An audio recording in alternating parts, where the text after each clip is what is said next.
One of the questions I get asked a lot is, "Hey, Azul, how am I doing? How am I doing from a saving standpoint? How am I doing preparing for retirement? How does my salary compare?" And one of the things that was interesting to me is just how often people were surprised, frankly, at how well that they were doing. Sometimes people were surprised that they're not doing as well as they thought, but the vast majority of the time, people were surprised that they were doing better than they thought. And so in today's video, I want to share with you some data so that you can look at and say, hey, how am I doing? And I suspect the vast majority of you are going to be pleasantly surprised. And at the end of the video, I'm going to go through and share if you're not doing as well as you thought, some things that you can do to catch up, or if you're doing better than you thought, maybe some of the things you can do instead, if you can let off the gas a little bit, how does that impact you? So let's jump in. Let's look at the data. The first thing I want to talk about is income. So, how are you doing from a salary standpoint? And this is from the Tax Policy Center. And you can see here, this is from 2022, and we're going to use the upper limit and the mean. And this is by quintiles. And so, what that means is, are you in the top 20%?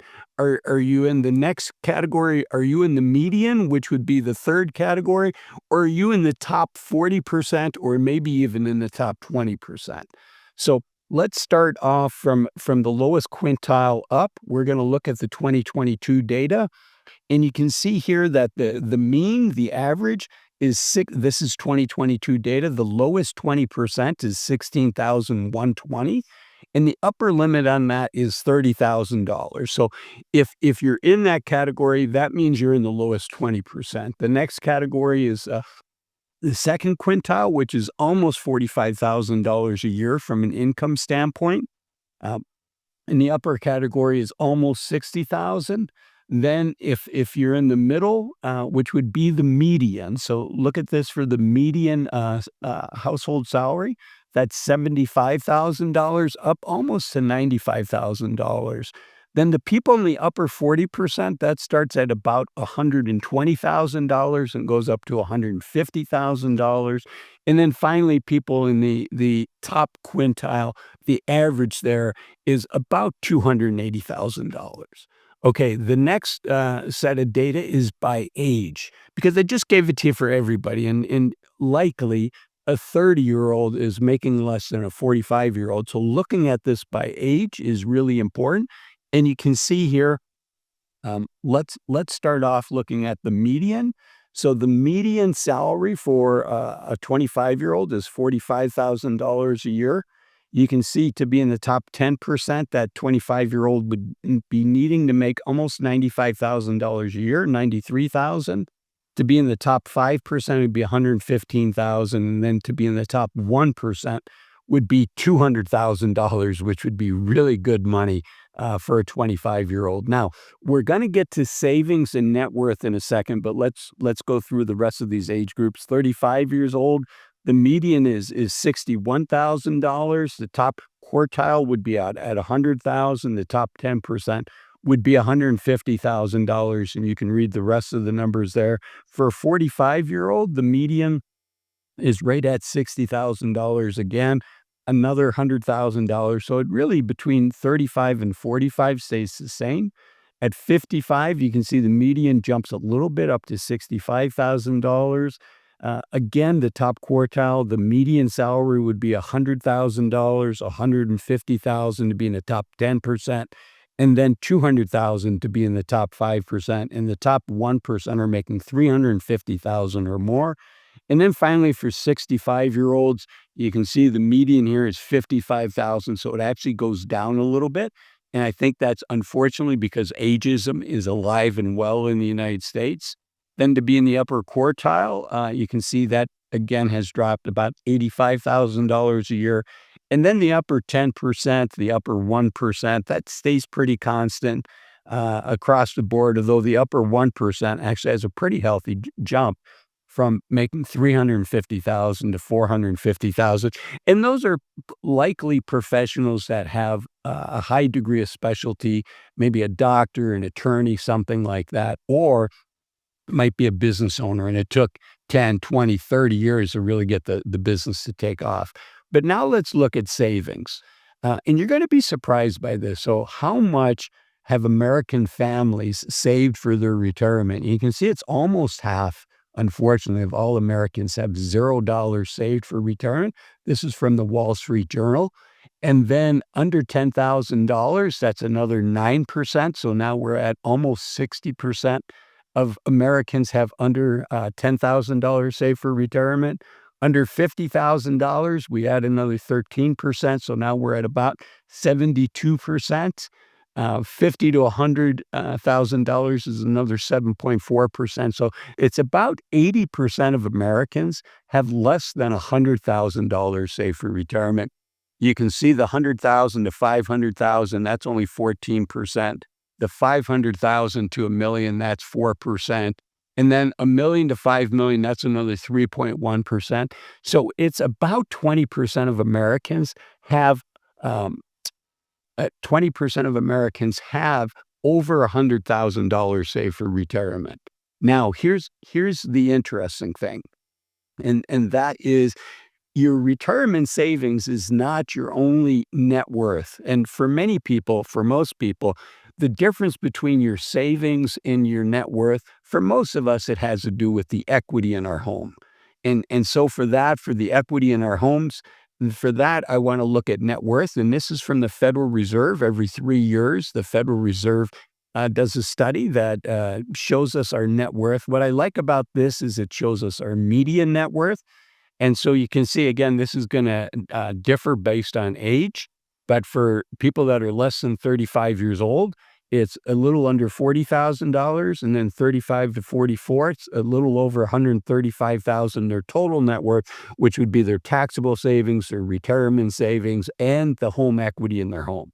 45 to 54-year-olds, that's about $250,000. I should say the net worth typically for a homeowner, about half of their net worth is tied into their home, and the rest of the money is things like their retirement savings and their taxable savings account. So the data really lines up nicely with what we've been talking about in this video. 55 to 64, median household net worth is $365,000. Then 65 to 74, this is when people are starting to retire. And you can see it continues to go up to about $410,000. And then it starts coming down 75 and older. It's about 1/3 of $1 million, $335,600. Okay. So that is our data. And now I want to go through and talk about our net worth by age, by the 75th percentile. And this comes to us from Kiplinger's. And here you can see what it takes to be in the 75th percentile net worth by age. So 55 to 64 from a net worth standpoint. To be in the upper quartile, the upper 25% of Americans, it takes a little over $1.1 million. And then to be in the top 10% of all people in the United States, net worth by age, 55 to 64, to be in the top 10%, you need to have a net worth of about $3 million. Again, for a lot of people, about half of their net worth is tied into their home. I think when you're in the upper 10%, it's probably less is based in your home and more of it's based on your investment accounts, your taxable accounts, your retirement accounts, things like that.